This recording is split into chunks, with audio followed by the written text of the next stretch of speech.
Hi friends, நீ நம்ம ஒரு சிம்பிளான சம் பார்க்கலாம். Which is the greatest? இதில் எது பெரிய நம்பர் இப்போ நம்ம கண்டுபிடிக்கணும். √2 + √13, √10 + √5, √12 + √3, √7 + √8.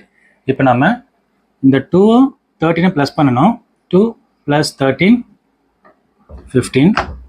அதே மாதிரி 10 + 5 15, 12 + 3 15, 7 + 8 15. இப்போ பார்த்தீங்கன்னா இங்கே எல்லாமே 15 வந்திருக்கு. இங்கே எல்லாமே 15 வந்தால் மட்டும்தான் அந்த சிம்பிள் ட்ரிக் நாம் யூஸ் பண்ணணும்.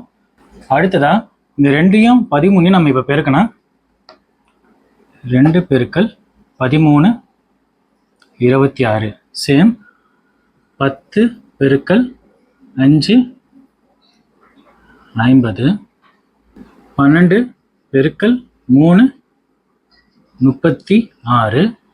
7 × 8 56. இப்போ எது பெரிய நம்பர்னா 56 தான் பெரிய நம்பர். அப்போ இதில் எது பெரிய நம்பர்னா √7 + √8. இதுதான் பெரிய நம்பர். இதே மாதிரி சிம்பிளான மேக்ஸோட நம்ம அடுத்த வகுப்பில் சந்திக்கலாம். நன்றி.